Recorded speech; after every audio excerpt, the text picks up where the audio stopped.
Hi, everyone. Thank you so much for joining us tonight. My name is Ginger Pierce, and I'm one of the travel agents with Marvelous Mouse Travels. We are the agency that runs this Facebook group, along with several others that are focused on different destinations. And we are also an earmarked platinum authorized Disney vacation planner. And what that means is that we are trained by Disney, often on site, and we are recognized by them as providing exceptional customer service and being experts in their vacation products. Welcome to Sundays with MMT. This is a weekly live agent panel video series that we do in one of our Facebook groups every Sunday night at 8 p.m. Eastern. And tonight we're really excited to be in this group to talk to you about what we think are the top 5 reasons to stay on site at Walt Disney World. So we have a lot of information that we're going to share with you tonight, but we also would love to take your questions and interact with you. So if at any point you have a question, go ahead and put that in the comments, or if you want to weigh in about maybe your favorite Disney resort or why you think staying on site is, a good idea for families traveling to Disney, feel free to put all of that in the comments as well. And we would love to see that and interact with you. We are using a platform called StreamYard to go live tonight. And so StreamYard might ask you to give it permission to display your name and profile picture if you want to post a question or comment. Just know that you can decline that permission and you can still post your questions and post your comments anonymously, and we'll still be able to see those and interact with you. So I'm joined tonight by 3 of our marvelous agents. Ladies, thank you so much for being here with us tonight. And if you would just take a second to tell everybody your name, how long you've been with the agency, and the best way for them to contact you if they're interested in planning a vacation. Hi, everyone. I'm Lauren Beck. I've been with the agency since April of 2020, and the best way to contact me is my email, lauren.beck@marvelousmousetravels.com. Hi, I'm Taylor Flowers. I have been with Marvelous Mouse Travels for almost 4 years, and you can reach me at taylor.flowers@marvelousmousetravels.com.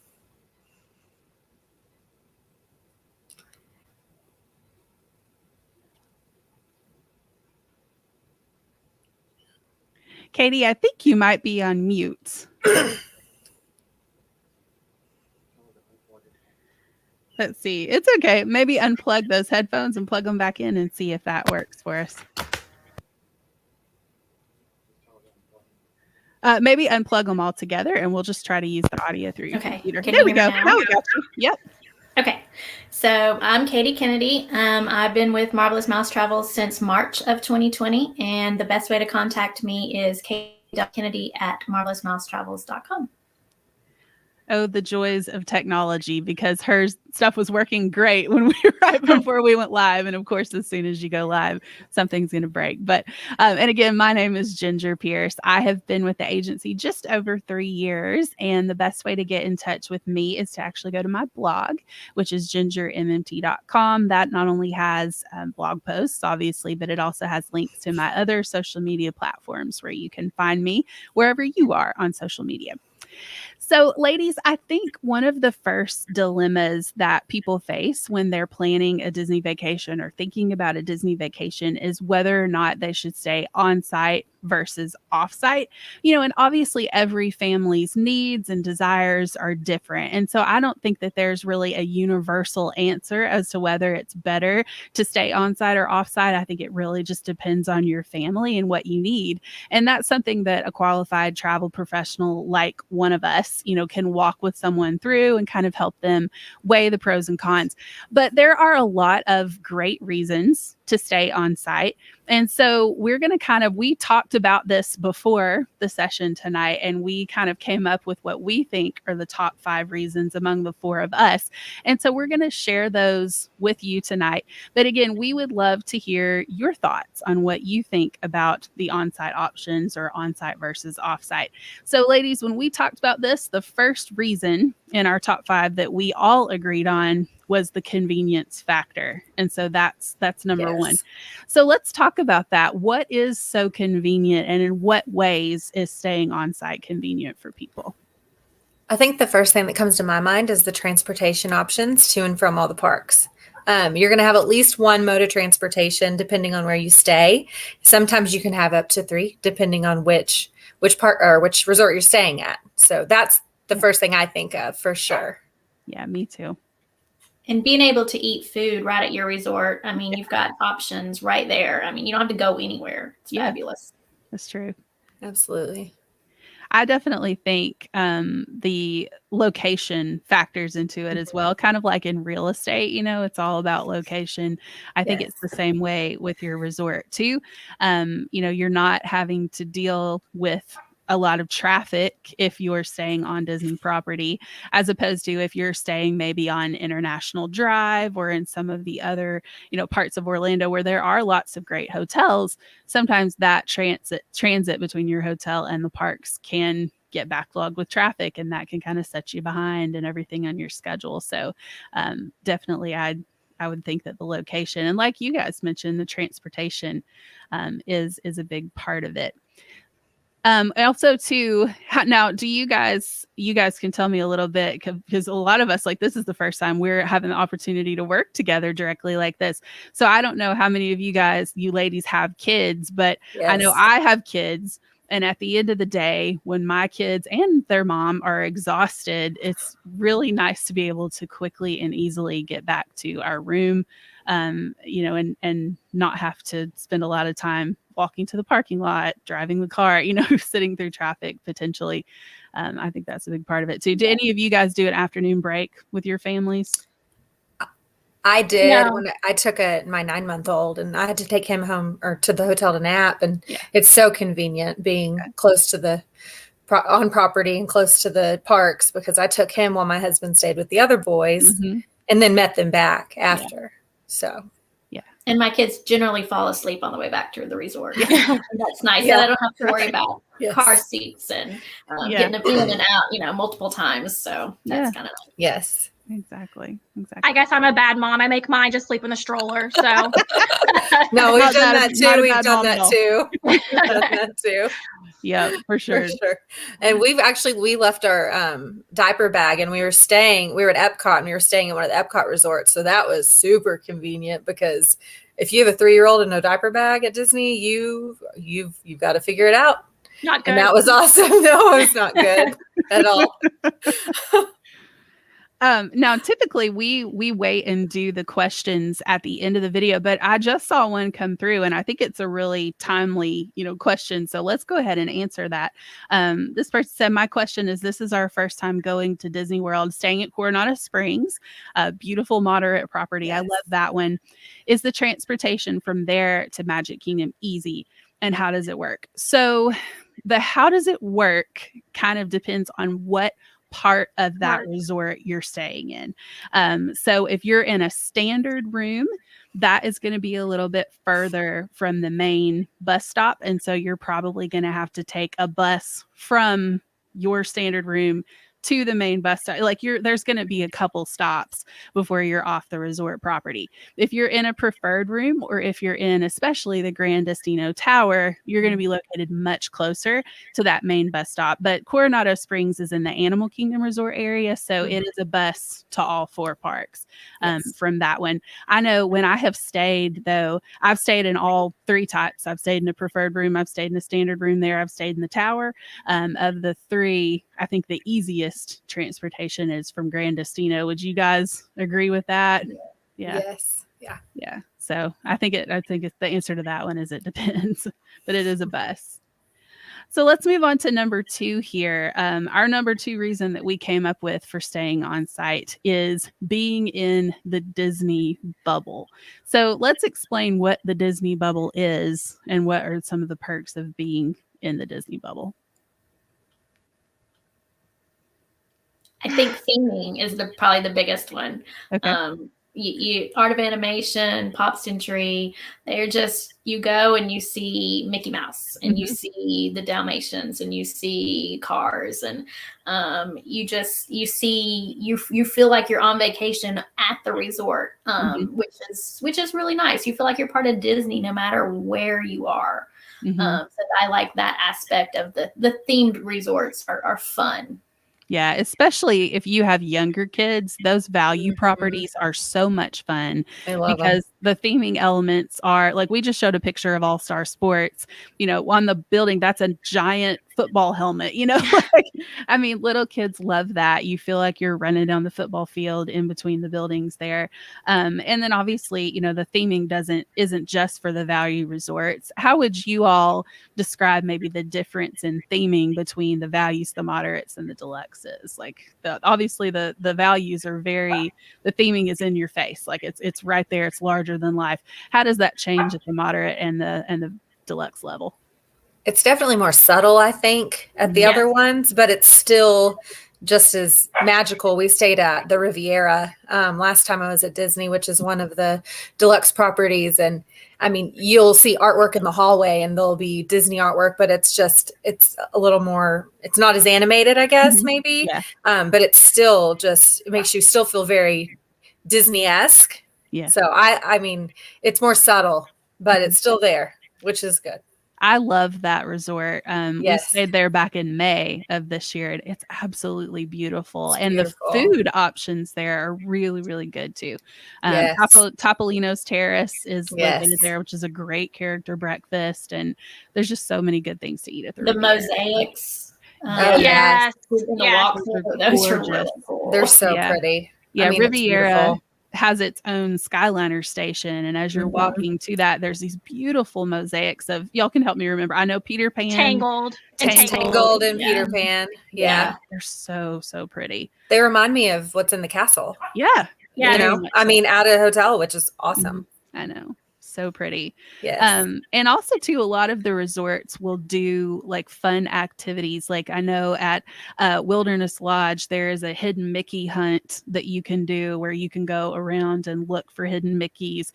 You're going to find hidden Mickeys in pretty much any resort, like in Art of Animation, they're in the bubbles on the carpet in the Nemo suites. Like some of those are hidden Mickeys, and lots of other places too. But, there's at Animal Kingdom Lodge, there are different cultural exhibits and things that you can participate in. So Disney really does it well. At Art of Animation, they have, drawing classes that you can do and little crafts pretty much at any resort. So they really think about how to make it a fun, special experience for your family, whether that's movies on the lawn or pool games or anything like that. The magic of Disney follows you home, quote unquote, at night when you're staying on site, which, I think is an important part of the bubble experience, if you will. Yes. So let's talk about number 3. Number 3, we said, was resort-wide charging privileges. So let's explain to people kind of what that is and how that works at Disney World. So you can link your Magic Band, which I have my Apple Watch Magic Band, to your credit card. And then in pretty much every debit reader in the parks, they have a little spot where you can put your Magic Band to the debit reader and you can just charge that purchase back to your room. And it doesn't have to go to your credit card. You can go pay off the balance at the end of the day at the desk with gift cards or, whatever. But it's actually convenient not to have credit cards and everything on you at the park. Yeah, absolutely. And these are, other side. Here we go. I'm backwards. Yeah. Let's see. There it is. Magic Bands are waterproof. So you can take them to the Disney water parks. You can take them on the water slides. They can be your admission. You can link them to your photo pass and everything like that too. So Magic Bands is like a whole other topic, but I totally agree that having the ability to charge back to the room and not having to worry about keeping up with credit cards or anything like that is really nice in the parks. Because, if you lose a Magic Band, nobody can use it because there's a custom 4-digit PIN that you set up. So it's not like somebody can take your Magic Band and, pay with it or anything like that. But if you lose your credit card in the park, that's a different situation, right? So, exactly. Absolutely. So are there other ways to charge if you don't have Magic Bands or if you're not interested in Magic Bands? The Key to the World card you can get from your front desk works the same way. Yeah. And Key to the World cards are complimentary, whereas Magic Bands are an additional charge. So that's something to keep in mind as well. And obviously, if you're off site, you can have a Magic Band, but you're not going to have that charging privilege because it isn't linked to a credit card. It's charged to your room portfolio. So if you're not staying at a Disney hotel, you obviously don't have that charging privilege. And so that's something to keep in mind. So let's talk about number 4 here. Number 4 is early access to dining reservations. Yes. So if someone is staying off-site, how and when do they have to book their dining reservations? It's 60 days before each day that you want a dining reservation. Yes. So if you're there for, let's say you have 4 park days, how many days are you waking up at 6 a.m. Eastern, or is your travel agent waking up? All 4. All 4 days, right? But if you're on site, you get to do that when 60 days in advance for the first day. Yes. So from your date of check-in, and you can book your you can book your whole length of stay in one day. So it's the difference between, getting up one time super early, or your travel agent doing that for you, or getting up 4 times in a row. And it's not even so much the getting up. In my experience, oftentimes there's an availability issue. Like let's say I want Cinderella's Royal Table, which is one of the hardest dining reservations to get at Disney World. If I'm staying on site and I want Cinderella's Royal Table for the 5th day of my vacation, I can actually try for that 65 days before I want it, right? Because I get to do it 60 days out from my date of check-in. Whereas if I'm on site, I have to wait until 60 days out from that 5th day. Those reservations might be gone at that point, and so that early access really does make a difference when it comes to those, more coveted, I guess you could say, dining reservations. So that's something to keep in mind. Yes. All right. So lastly, before we move on to see if we have any additional questions, is the extra park hours. Now, this is a relatively recent announcement that Disney made. So talk to us a little bit about who gets to go in, when they get to go in, kind of how this works for on-site guests. So all on-site guests after sometime in October, hasn't been released officially what date it will be yet, gets to go 30 minutes early to all parks. Yeah. So everybody, whether you're in a value resort, moderate resort, deluxe resort, it doesn't matter. Every on-site guest gets to go in to any park they want, any day they have admission and a park pass, for that park, 30 minutes early. So in the past with extra magic hours, which is how Disney used to do early admission for on-site guests, it was scheduled. So like Magic Kingdom, you could go in or early on a specific day. And so you were kind of beholden to whatever that schedule is. Whereas now, if I want to go to Magic Kingdom, I can go on the day that I want to go, and I can still get in early. Like I'm not having to, be stuck to their schedule. But what is the special perk that's going to be coming in October for deluxe on-site guests? This is really exciting. Extended hours in the evening. So not only do you all get that early admission, but you get that extra nighttime. Now that one will be more like the traditional extra magic hours. It will be on a predetermined schedule. And so especially if you're staying deluxe, I think the park hopper tickets are an incredible choice once that, extended evening hours are available, because then you have the flexibility to hop over to whatever park is offering those extended hours that particular day. And as you can see from these pictures, there are some absolutely beautiful deluxe resorts. This is Yacht and Beach Club. Like this is Yacht Club right here that you're looking at. That resort is walking distance to Epcot. So it's super easy to pop over there for food and wine, or for whatever festival they're hosting at the time, or just dinner in some of their awesome restaurants, So that's a really great perk.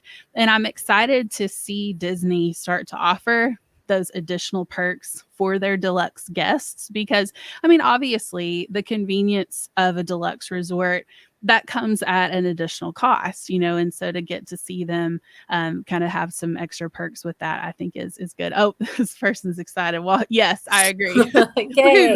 Yeah, definitely. That is super excited for everybody. And also too, I think what's the word I'm looking for here? Honorable mention, because this isn't back yet, but it will be back sometime in the future. are the dining plans. Disney's dining plan, that's probably the most common question that I get from people who are thinking about planning a trip is when are the dining plans coming back? And we don't know exactly when, but we do know that they are. Disney has confirmed for sure that they are bringing the dining plan back. And when it's back, you can only add it into your package if you're staying on site. And so that's something to think about. Do you guys like the dining plan? Like, is that something that you are looking forward to seeing come back? I love the dining plan. Why do you love the dining plan so much? I just think if it came down to it and I was paying for it at the time by myself, I would probably not order what I probably wanted. I would probably order what was on my vacation budget. And so I feel like it's it almost goes back to the Disney bubble. I mean, you get to experience whatever you want and eat the foods, and we love it. So, yeah. I totally agree. And I did, I crunched the numbers one time for our family. I have 2 kids, me and my husband. My parents were coming with us. So, we had a party of 6, and I just tallied up what we would realistically order at the places we wanted to go. We actually ended up saving something like $300 to $400 with the dining plan, so especially if you use it for character dining, you can really come out pretty good with the dining plan. I'm a mom of 4 boys, and they eat a lot. And so those dining plans are heavenly for me because they can get snacks and all the things, and they're good. Yeah. And it's kind of like a cruise too. Like you don't have to worry. It's paid for when you get there. Yep. Other than gratuities. And you just exactly. Yeah. Yes. Absolutely. So let's see here. Dining plans. I think that was the last thing that we were going to share. Oh, let me ask you guys one more question. This is a surprise. I didn't tell you guys I was going to ask you this, but it's okay. What is your favorite on-site resort and why? I'm going to say Riviera. It's because it's the most recent one that I've stayed at. But it is beautiful. It is beautiful. And I mean, convenience factor with the Skyliner right there. It's close to Epcot and Hollywood Studios. The buses aren't crowded whenever you go to the other 2 parks. I mean, it's amazing. So I would say that's my favorite so far. Yeah. Now I'm going again. And so I have 3 different hotels we'll be staying at that I haven't stayed at yet. So to be determined, but right now Riviera. Where are you guys staying for your next trip? We are going to Beach Club and then Coronado and Port Orleans, French Quarter. Because my husband he needs to eat some Mickey beignets. So. Oh, those beignets are so good. He has missed them, and we've got to go. They are so good. Yes. Katie, what about you? What's your favorite on-site? Oh, it's a toss-up. If I really want the theming, I'm all about art of animation. But if I want convenience, I'm all about contemporary, just because you can walk to Magic Kingdom. Yeah. And I'm really excited about the renovations they're doing there. Yes. Those Incredibles rooms. So cute. They're so cute. Yeah. I'm really excited about that. Lauren, what about you? The favorite I've stayed at so far is Polynesian. I loved Polynesian. Yeah. Beautiful. And the Moana themed rooms are going to be gorgeous. I'm excited about those. I'm really excited. We have Ohana back too, so that's exciting. Yes. I know. I'm really excited to see that they are bringing some of those character theme rooms into the deluxe level because, like, you do want to feel like you're at Disney when you're at Disney. And so, I love that they're doing that more with the Poly and with the contemporary. And Ohana, Ohana is like a fan favorite for a reason. Good. So right? good. It's amazing. My favorite is the Grand Floridian. I just love, I feel like that is the quintessential Disney hotel. It is super close to the Magic Kingdom. Like we stayed there in May and, we took the monorail over to the Magic Kingdom and my husband looked at me and he went, "We are peak Disneying right now."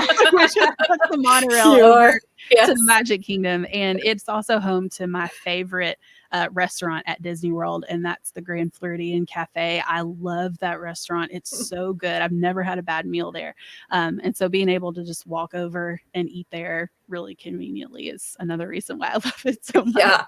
Yeah. But obviously, we all said a different resort. All 4 of us said a different resort. And I think that's cool because it shows how many great options there are at Disney for every budget, every style. Like, there's lots of different choices.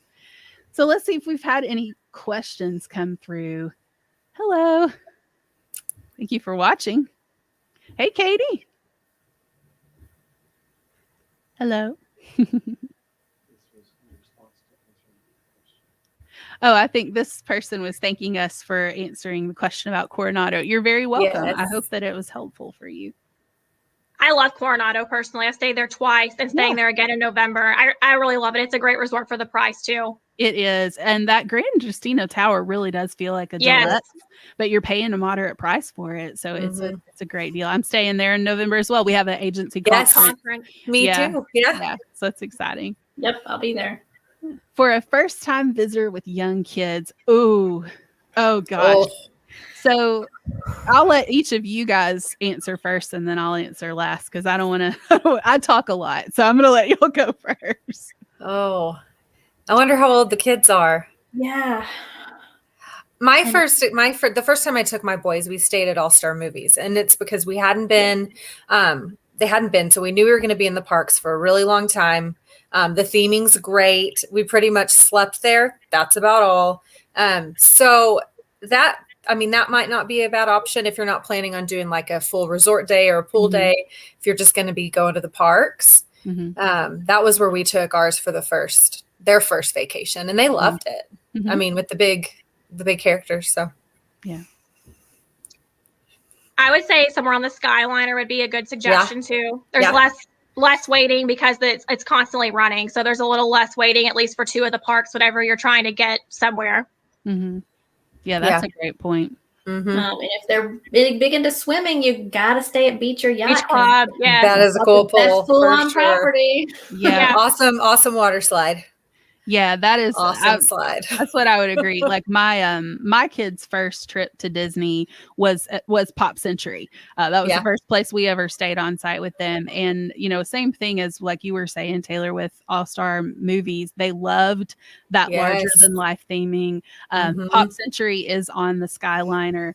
My kids also really love Art of Animation because Art of Animation, they have Lion King themed rooms, Cars, Finding Nemo, Little Mermaid.